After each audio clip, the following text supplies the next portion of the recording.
trying to limit the brutality of war. Can we ever set limits on conflict, or are advances in technology and the very changing nature of combat making 21st century warfare too difficult to regulate? This is Roundtable with me, David Foster.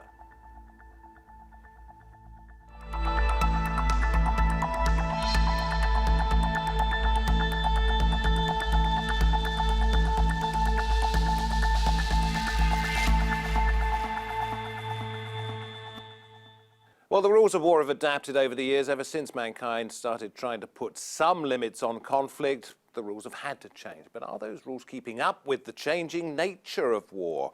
Are they even being adhered to?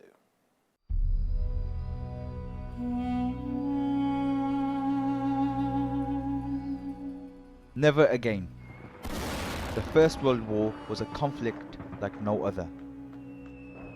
A war that prompted an international promise to find a peaceful resolution. In an effort to outlaw war, the Pact of Paris was signed in 1928.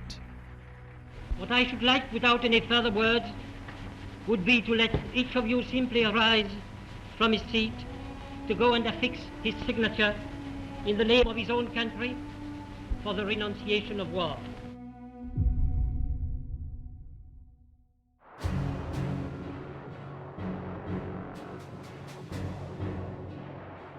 But little more than 10 years later, the world was engaged in another world war, more devastating than the first. History was repeating itself. With the aim to limit the devastation caused by a Second World War in 3 decades, the Geneva Conventions, among other international laws and treaties, have sought to reduce the destruction and chaos of conflicts. These Nazi prisoners are well housed, clothed and fed in full accord with the Geneva Convention. But have we learned the lessons of our past? And what role has international law played in reducing the fallout from war? With chemical attacks, civilian deaths, drone strikes, torture and global nuclear threats, what does it mean to obey the laws of war in a world of atrocities?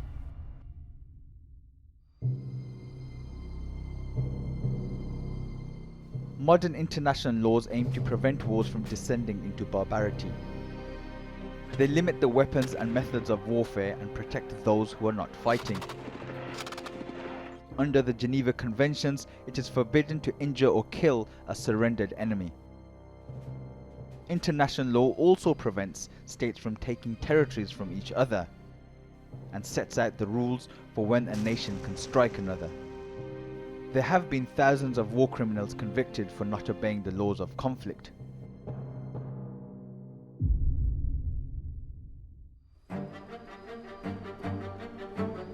Despite this, time and time again, international law is violated. In 1988, the US shot down an Iranian civilian aircraft, killing 290 people. And it's estimated that 800,000 people died in 1994 after the United Nations failed to step in and prevent the Rwandan genocide. In 2014, Russia seized Crimea from Ukraine, the first conquest of one state by another in Europe since the Second World War. And according to Human Rights Watch, the Syrian government has used chemical attacks against its own people.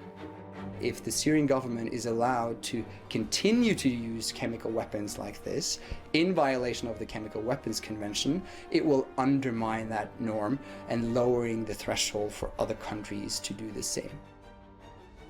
And how well equipped are the laws of war to deal with the violations of non-state actors?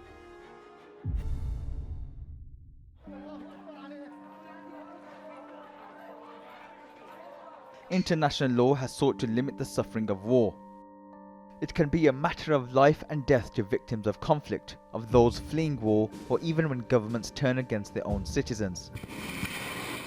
But in the 21st century, how effective or relevant can these laws really be in putting an end to the brutality of conflict?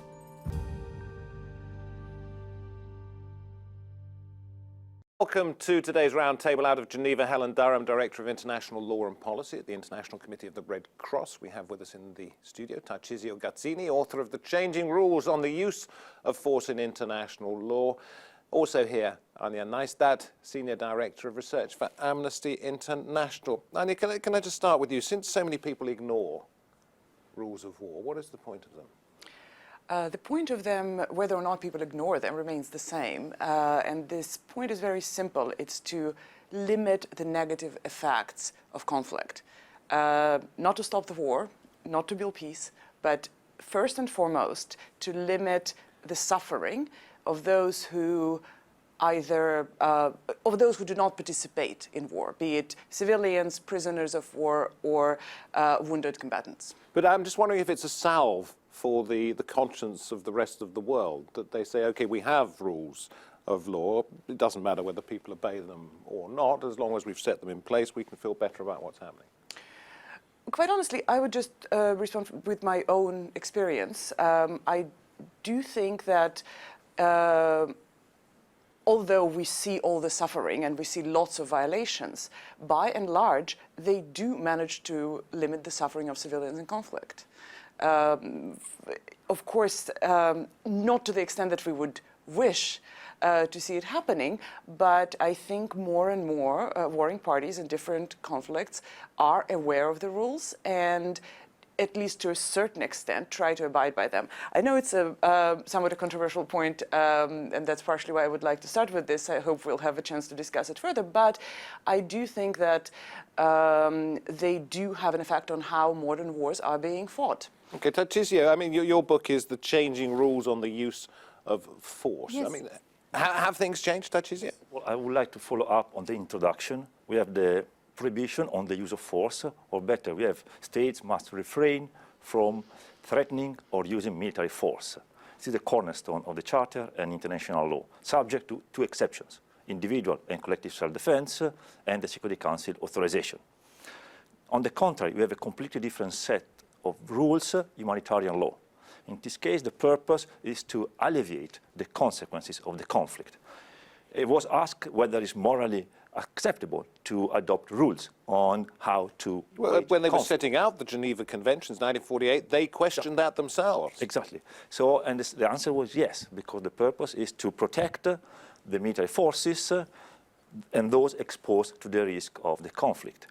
We are in a completely different and peculiar legal environment, because in this case, people, the members of the armed forces, are allowed to kill and destroy, as long as they comply with a certain number of rules. This is the purpose behind the international humanitarian law. I was asking you, though, have the rules changed, or is it just the way that people behave, or there's nothing changed? The rules on the use of force have not changed. We have still the general prohibition, and states are still invoking self-defense or the Security Council authorization as the only exception. There are claims. International law is made and evolves through claims and counterclaims. A good example is humanitarian law. Some states, and probably the most important and vocal advocate is the United Kingdom, are claiming the right under customary international law to intervene This is what they on want to see humanitarian changed. grounds. Exactly. So the United Kingdom has put forward a change. Most recently, when... If I Yeah, no, sorry, Helen, yeah, jump in. to understand that the laws of war themselves, as the speakers have been talking about, the principles haven't changed. These foundational rules where you distinguish between civilians and combatants, use precautions in attack, those principles haven't changed. But law and the law of war, like all law today, is evolving. So even recently we got a new treaty globally a few weeks ago, a month ago, on the prohibition against nuclear weapons. So I think all law has to evolve to ensure that it's relevant. I just wonder, then the next point I was going to follow up with before you jumped in so well there was to say, do they make any difference, these rules? Give us examples of where having a set of regulations made things better. I think it's controversial, but it's incredibly important in the current environment of almost a discourse of despair to understand that whilst the laws of war aren't perfect and whilst they don't work all the time, and the International Committee of Red Cross knows that, we're in the field, 15,000 colleagues that witness it, they do work. There are instances where they work, and when they work, they change lives. For example, just being able to access over the border in Syria or cross lines 50 times in 1 year. That's a law of war in action. The 1 million detainees visited across the world, that's a law of war in action. It's just we try to capture what doesn't happen when the law works. And so it's not as interesting to hear about when something is going well as to understand when it's not going right. Anya, you wanted to jump in. Yeah, I just to build up on this point, I think what's really important is the level of awareness of humanitarian law and of laws of war in the last 10, 20 years has grown dramatically. The fact that we're having this conversation, it would have been very difficult to imagine this conversation happening 20 years ago when it was a very legalistic point debated amongst academics. But governments may understand, but the chap with a gun in his hand in the field doesn't necessarily. Surprisingly, they do, and that's exactly what I was going to say, that, you know, you would expect the governments, and they do, even the governments who we see committing horrendous abuses, would still try to justify what they're doing. They would not tell you that we are going to bomb this hospital, even if in reality they do that. And that's important because it means that probably 4 times out of 5 they actually won't. Well, it's the opposite of mea culpa, isn't it? I'm not to blame, is what they're saying. Is, you know, if a hospital gets hit, it wasn't my fault because we said we weren't going to do it. Not exactly. The point is that they do understand that it's not just the laws, but there is also accountability, and they might be brought to account if they do violate these rules, which means that they do, not always and not perfectly, but very often they do try to abide by them. But particularly interesting is what you asked about, what about the chap with the gun? And many times I met in the field commanders who you would not expect to know anything about humanitarian law, but when you tell the chap with the gun that I will send you to The Hague if you the International Criminal Court is. Exactly. He may not understand the principle, but he knows, he heard about this. Okay, Helen, we will come to you in just a second, but Tarcisio's been silent for just a little while, and I want to ask you about the concept of protecting civilians, because it is part of it to make sure that innocent people are not hurt in war. And yet you seem to suggest that there are times, when you were talking to my producer, when what they horribly call collateral damage is acceptable. Well, the purpose of the exercise is to strike a balance between 2 needs. On one hand, military needs, because the belligerents must be allowed to carry on hostilities as long as they comply with certain rules. And on the other hand, to protect the civilians. So all these rules are based on the fundamental distinction between the belligerents who enjoy the so-called belligerent privilege. So they can kill, but they are not liable as long as they respect the relevant rules. And the protection of the civilian. As long as they don't take part into the hostilities, they enjoy a kind of immunity. They are exempt from the hostilities. Nonetheless, sometimes it's possible to target a military objective, even if we expect some collateral damages, some casualties in the civilian population or some damages in civilian property. It's very difficult to strike a balance, and we have rules especially designed for that purpose. Helen, let me bring you back in.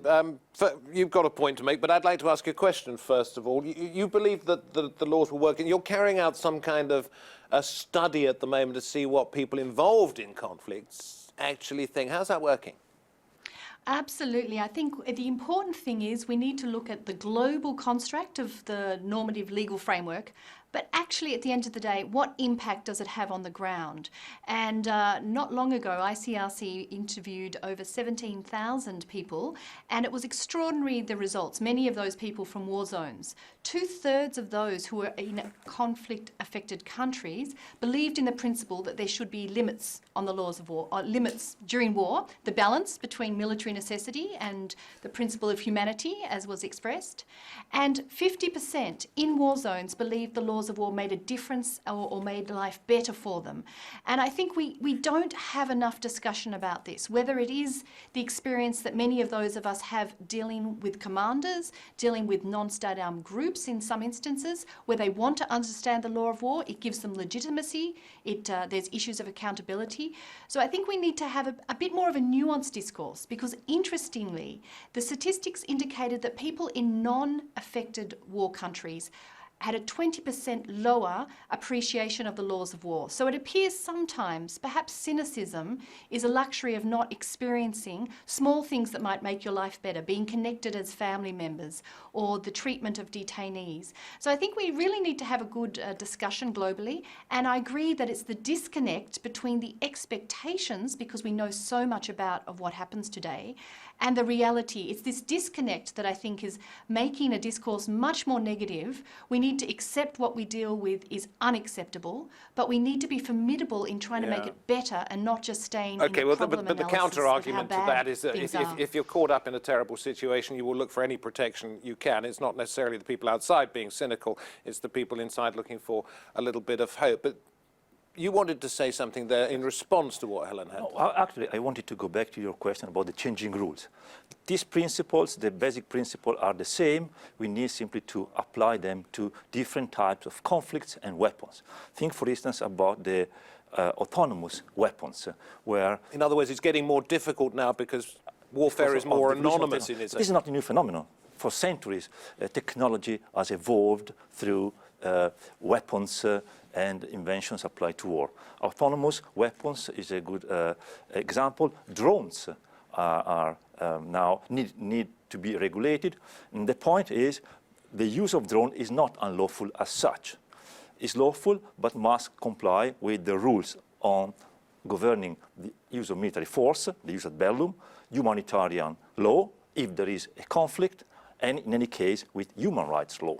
You see, once we get involved in a conflict, certain things do apply, but getting involved in conflict in the first place is another matter. And I can give you 2 or 3 examples. Iraq 2003, Kosovo with the UK, the Sandinistas with the US and Nicaragua, where countries simply ignored international law and these conflicts went ahead. So where are the repercussions for those people who do this sort of thing? It's a very complicated question. As we said, there are kind of 2 sets of rules, ones that apply to engaging in conflict and the others that apply afterwards. Interestingly enough, organizations like Amnesty International and Human Rights Watch do not quite deal with the first part of it, unlike many others. And there is a very good reason for that, because as long as we start discussing who was right and who was wrong in starting the war, we really can do very little to deal with warring parties as the conflict progresses. So our mandate is really to deal with all of the rest of international humanitarian law. Which I suppose would then sort of include international courts and the International Criminal Court. Everything in The Hague has proved to be spectacularly ineffective. I mean, even the United States isn't even signed up to it. The fact that the United States hasn't signed up to Rome Statute ICC is really disappointing, but it doesn't mean that the court isn't effective. There is 4 successful prosecutions, billions spent. There are lots of issues with the International Criminal Court, but you have to also remember it's a very recent idea. It's a very recent concept that,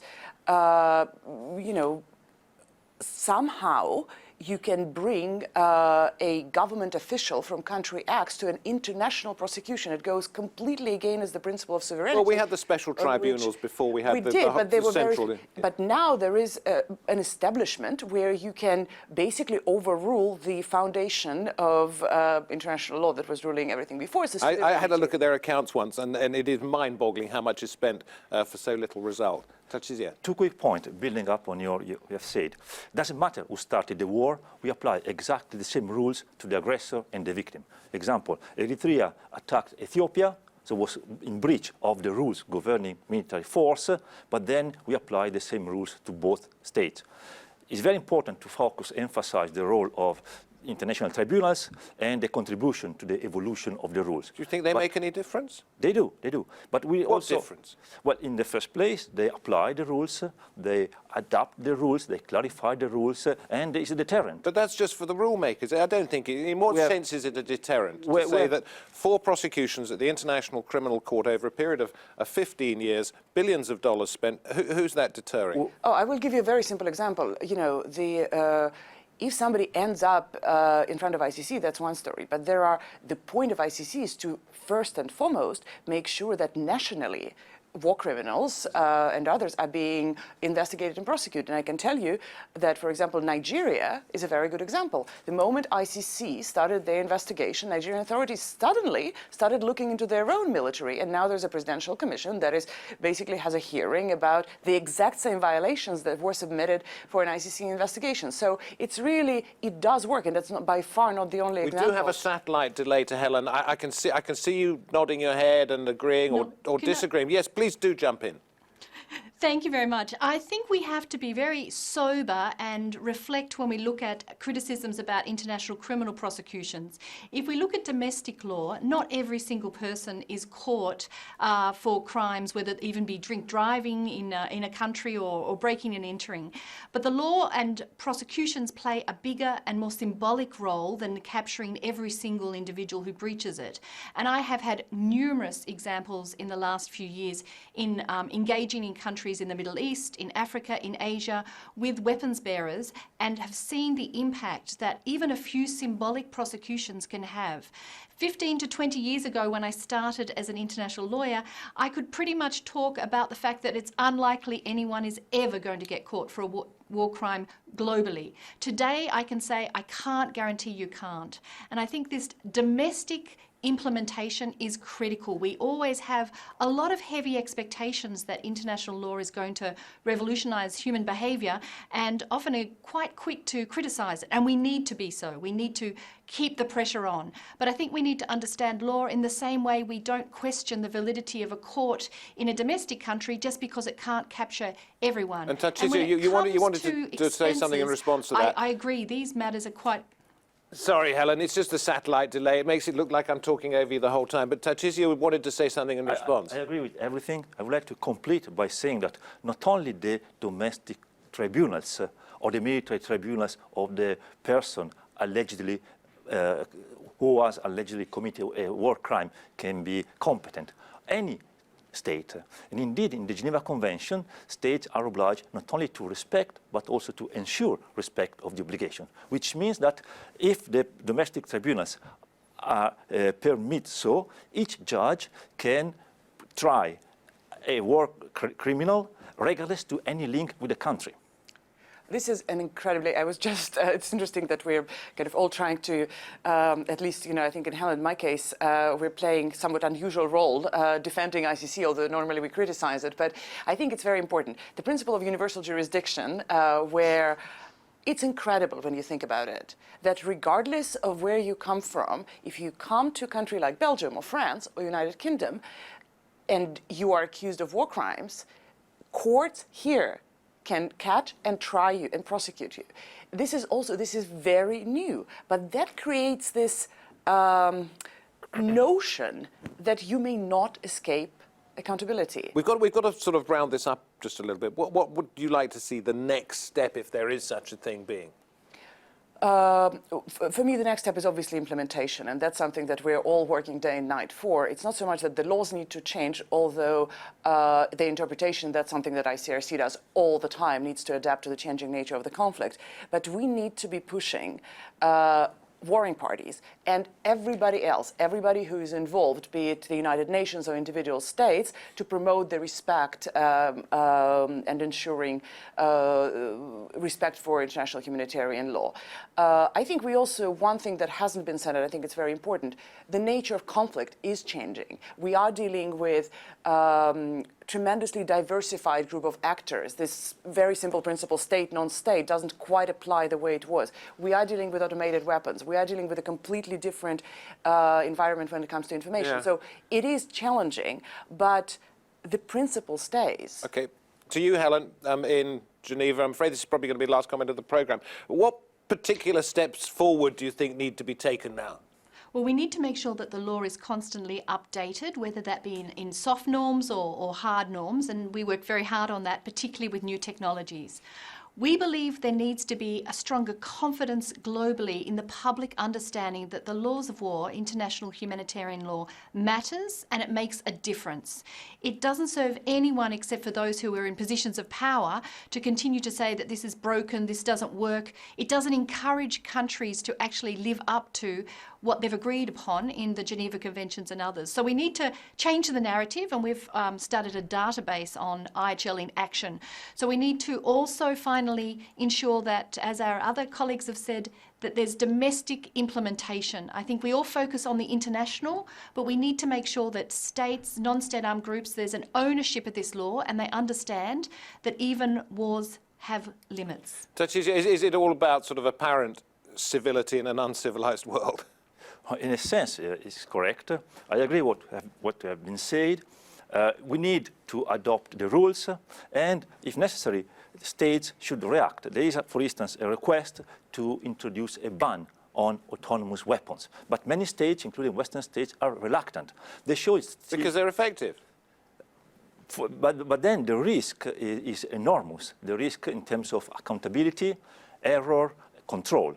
So there was a call signed by hundreds of scientists for a moratoria until we are sure we can apply the principle we have been referring to this kind of weapons. For the time being, it's not the case. So we need to make sure the rules are up to date. Then we have the question of enforcement. Well, that's for another day. Thank you all very much indeed. Helen, thank you from Geneva. Tarcisio, Anya, thanks very much for joining us on Roundtable. I think perhaps the only way to reduce the horrors is to live in a world without wars. But until that's possible, I suppose we can all agree that limiting any kind of fallout caused by fighting is pretty much essential. How you do that? Well, that's what we've been discussing here on Roundtable. Have we come up with any answers? That's for you to judge. Thanks for joining us. From me, David Foster, and the rest of the team, goodbye. See you next time, I hope.